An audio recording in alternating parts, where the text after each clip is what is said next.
So today I'm on another quest to rank the best strikers in the lightweight division, S through D.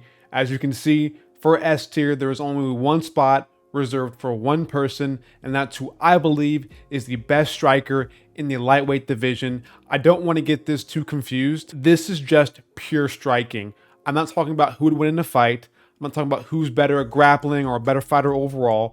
I'm talking about pure striking and striking only in this video. Now, I do have each fighter separated throughout the entire screen. I will be picking them one by one, MMA guru style, and let's get right into it. Starting off with, we have Mateusz Gamrot. Now, Mateusz Gamrot is definitely a good striker. He's definitely not C or D tier.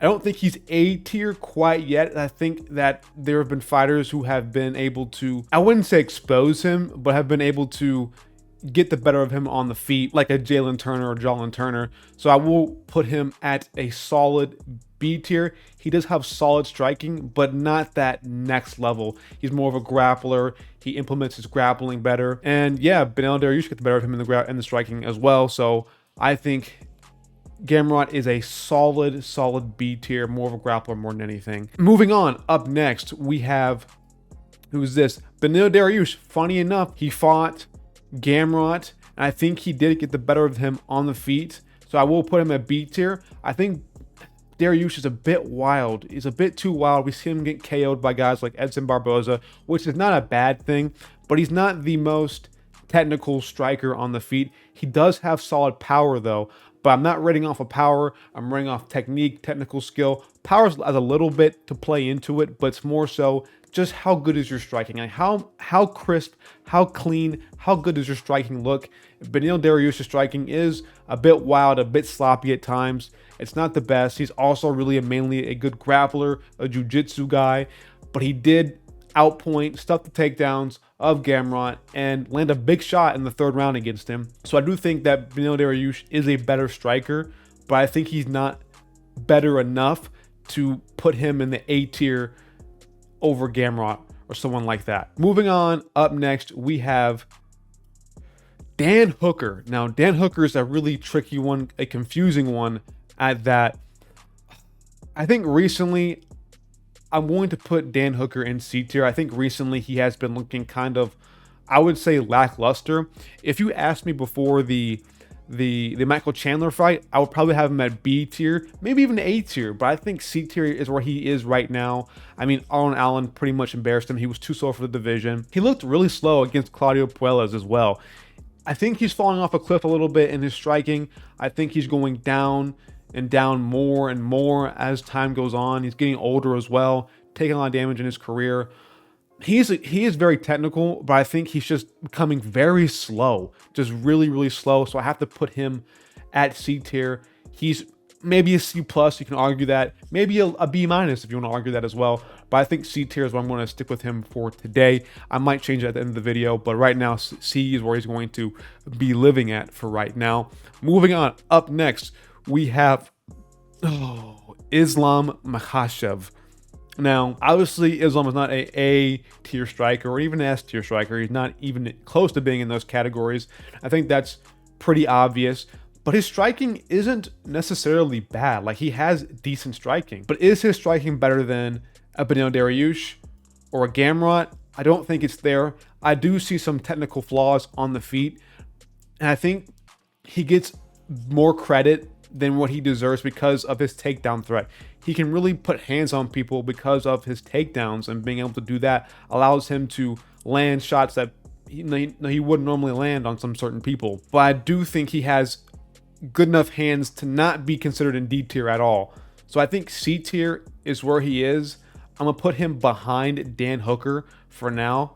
I think Dan Hooker obviously has better striking technique than Islam Makhachev, but I think Islam's hands are low-key underrated, but they're not, great. Obviously, he's a grappler. He's the best grappler in the division, in my opinion. I think that's pretty widely accredited to him being the best grappler in the lightweight division, so I'm not going to argue with that. But in terms of just pure striking, C tier, I think, is what fits him the best. Moving on, next we have, let's go to the right side of the screen here. Let's pull out Arman Tsarukyan. Wow, I'm getting all the all the up-and-comers right here. And the B tier guys, Sarukian, you know, he did lose to Gamrot. I did think he kind of maybe won that fight. There was a big talking point about the 4th round and that fight between him and Gamrot.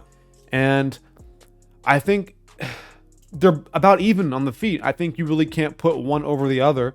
I'm going to say Sarukian is also B tier alongside with Gamrot. I think just having these two in the same tier really fits this list well. So Sarukian, B tier.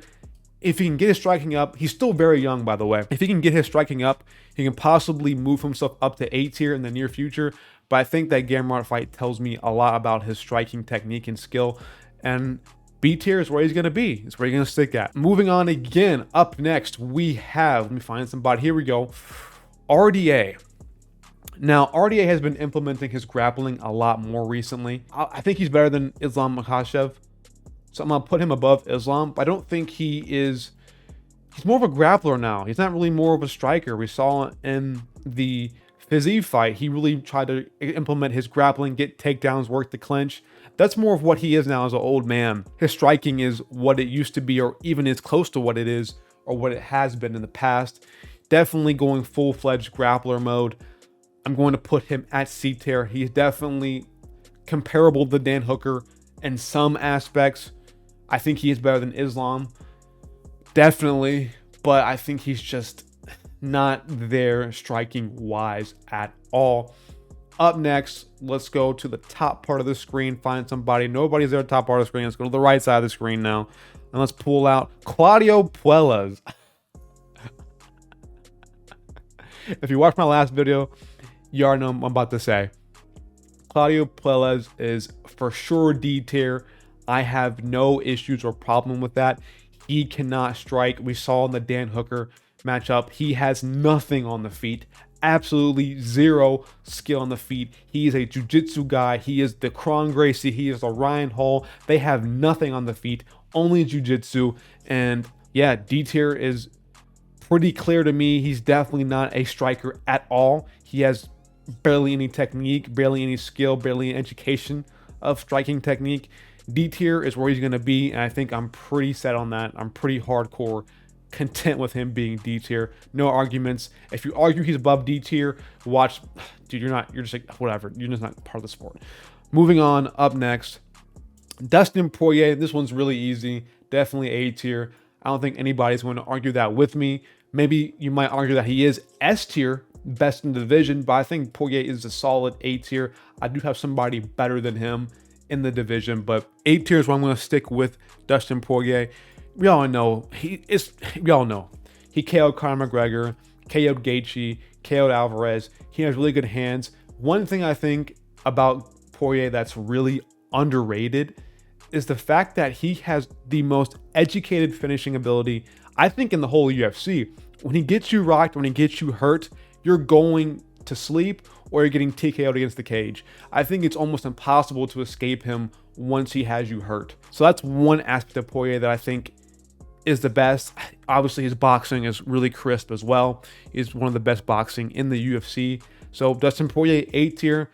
No arguments with me from that one. Moving on, up next, we have Guram Kutateladze. It's a hard name for me to say.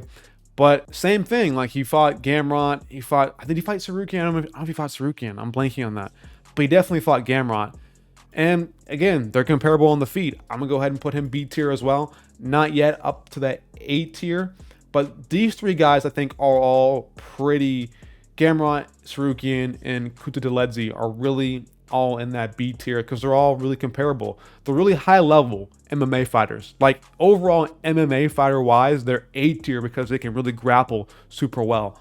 But when it comes to just pure striking, they're all kind of the same tier in B tier. Moving on, up next, we have Damir Ismagulov. Again, like all these guys are kind of all in the same B tier. You know, Gamrot, Sarukian, Kutateladze, and Ismagulov are all in this B tier. They're all super high level fighters. They're all comparable fighters. They're all super close, super high level. But in just pure striking, again, I'm reiterating the same point. They're just B tier. They're not that super high level strikers, but they can definitely strike. They can definitely beat you up on the feet. I would pick Demir's Magulov to take down Dan Hooker. And then I think if things weren't working out on the takedowns, I think he could beat him on the feet as well. These are these kind of guys that I have. So I think Garam is definitely a B tier striker in the lightweight division. I don't know. You might be able to argue. You can kind of argue some of these guys to be A tier, but I think there's just something about, Gamrot fighting John Turner. I think there's some exposure to that ruins it for the rest of these guys. The way Gamrot was fighting John Turner, it feels like he just has holes on the feet, and if these guys can't exploit that, I don't see a way I can rate these guys higher if Gamrot didn't look better against the feet against John Turner. I wouldn't say John Turner is a nightmare matchup, but he is one of the lengthiest, dangerous guys to strike with on the feet at lightweight right now. But it ruins their stock a little bit, but it is what it is. And as Magulov is at B tier. Moving on, up next we have Michael Chandler. Now this is going to be a really hot take. I'm going to have to explain myself a little bit about this one, but you already see who I'm moving. Chandler is, in my opinion, I think he's C tier. And some of you guys might be writing right now in the comments that Michael Chandler is C tier. But what does he do well? Besides power, what does Michael Chandler do well? A good 1-2? A good hook, maybe? That's really about it. If Chandler didn't have power, he would be nothing in the UFC, in my opinion. I think he's really open on the feet. He's really open to a left hook all the times. He always drops his hands. That's his big issue, is dropping his hands. He's always able to be hit by a check left hook every single time.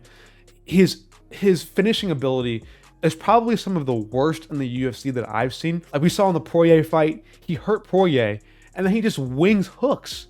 Just wings hooks, no straight shots, no body shots, no educated finishing ability at all for Chandler. He's just really overall just not a talented striker. He's definitely a wrestler, and he needs to stick to more of his wrestling if he wants to be successful in the UFC.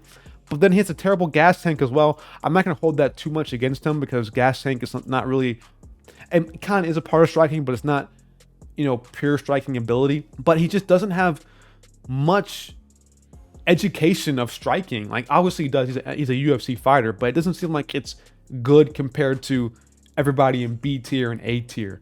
I just think Michael Chandler needs to really, get his funny up, bro. He's just not good at striking, in my opinion. I think he just struggles. The only thing he has is power. Moving on, up next we have this guy from the corner, Justin Gaethje. This one's pretty easy for me. A tier. A tier for Justin Gaethje. Yeah, I think he would beat everybody at B tier on the feet. Obviously, he's beaten names like Chandler. I think he has some of the best calf kicks in the game. The stuff you already know about Justin Gaethje. He's just obviously an overall good striker. He can get a bit wild. That ducks him a few points. That's why I think Poirier is a bit better on the feet striking wise, because Gaethje tends to get a bit wild, but recently he has been kind of figuring out a way to reserve that and not be as wild on the feet. We saw it in the Fiziev fight. He was able to, be more patient and not as wild, just wing crazy hooks sometimes, like he did in the Oliveira fight. I think he threw a hook so hard he fell off balance at one point. So he has been working on his striking technique. But I think overall as a striker, I can't put him at number one because he does have holes in his game, but he is overall one of the best strikers, if not the best striker at lightweight. You can definitely argue him being the best. Poirier and Gaethje, you can definitely argue to be S tier. There's definitely numerous arguments for them to be put higher on this list, to be the number one S tier. Moving on, up next, we have Paddy the Baddy Pimblett. Bam, put him at D tier. I think his striking is a bit better than Claudio Puelles, but his striking is pretty abysmal. Jared Gordon fight, every fight we watched in the UFC besides his debut has been pretty bad striking technique-wise. He's a terrible striker. I think Jordan Levitt was even having success in the feet against him. Like, he has no striking ability at all. Lost to Jared Gordon, which I don't really rate too highly. Even though he won that fight, no, he lost. He didn't win that fight at all. He's just not a good striker at all. I think he's pretty trash. I think he's pretty bad. I think he doesn't have any education on the feet at all. He kind of just rushes forward and throws hooks, tries to use his power. His chin's up in the air. Whenever you watch a Paddy Pimblett fight, you notice one thing about him that's really bad, and that's his head movement, because he leaves his chin up in the air and it's just sitting there waiting to be hit, just waiting to get cracked and get put out. But guess what? Scouts don't get knocked out, lad. That's his motto. But eventually, I think he will get KO'd eventually in the UFC at some point. Just look at him, bro. He's got a big old head too. Moving on, up next, we have Charles Oliveira, Charles do Bronx. This could be a hot take. I kind of want to put him in B tier, but I think I'm going to put him in A tier anyways. And the only reason I'm going to put him in A tier is because his striking technique is so good. He throws every shot with almost perfect technique. You know, he has really educated striking. The only issue I do have with Oliveira is, like, if he didn't have jiu-jitsu, how would any of the other fights go on the feet? Like, imagine if he couldn't roll to his back against Poirier or Gaethje. They would just maul him on the ground, TKO finish him. You know, that's what I'm worried about. His head movement is really not there at all. That's what he's lacking the most, is moving his head. You know, he can't see because of his glasses. That's the big narrative about him. His eyesight is, I think he's nearsighted or something like that. So that's a big worry for me when it comes to Oliveira. And if he didn't have just that jiu-jitsu to fall back on whenever he got rocked, like, I think he would get embarrassed by a lot of fighters, you know? But I do think he is better than Beneil Dariush on the feet. I do think he's better than all these guys at B tier on the feet. I just believe that wholeheartedly. I just think he just lacks head movement. So I'm going to keep him in A tier. I'm going to stay set on A tier. But Oliveira is like an A tier. Like, he's like an A minus, in my opinion. I wish I could put him higher because he is my favorite fighter. Like, I love me some do Bronx, man. I want him to succeed so bad. But I think he just has a lot of issues with his head movement, and it really ducks down points from his striking. Moving on to who I think is the best striker in the lightweight division. This does come with some controversy. I know we'll get some comments about this, but the best striker, pure striker in the lightweight division is Rafael Fiziev, in my opinion. And you might be saying, what the hell? Justin Gaethje beat him. He gassed. If Rafael Fiziev does not gas in the third round, he beats Justin Gaethje, and you can even argue he won the first 2 rounds as well. He was pretty much piecing up. I won't say piecing up, but I think he was comfortably winning on the feet against Gaethje. He's just so good technically. Everything he does is almost perfect. If he just had a gas tank, man, he would beat everybody. He would be top 5, probably even beat champion. He probably could put out Islam at one point, but he just struggles on the feet. He did get caught in that one fight. I'm forgetting who it was at the top of my head. He got caught with a spinning back kick to the head, and he got put out. But other than that, man, like, his striking is just so beautiful. As a pure striker, I think he has the best. His Muay Thai is unmatched in the UFC. You can definitely call him the best Muay Thai fighter. Him and Petr Yan 100% could put those two as the best Muay Thai based fighters almost. But I think he just is better than Poirier, Gaethje, and Oliveira when it comes to just head movement, you know, the precision, the education, knowing how to strike. It's just his gas tank really lets him down. That's why, I don't know, man. I can't put anybody at S tier, bro. I feel like these 3. I'm gonna put Oliveira over here, but I feel like these 3, when it comes to just pure striking technique and everything, these 3 right here are all S tier. So I might just do S tier for these 3 and have Oliveira at A tier. I don't know, man. I'm just so like, lightweight's a hard division. Lightweight is generally a hard division to really try to get a finger on, but it is definitely the best division in the UFC right now. I'm gonna stick to my guns here. I'm gonna put Fiziev at S tier alone. I think if I had to pick one, I would pick Fiziev. I'm not a fanboy of Poirier Gaethje. I just look at things objectively, and I think in terms of technique, education, the way they strike, how they throw punches, the way they fight in the octagon, I think Fiziev has everybody beat. It's just his gas tank is really low.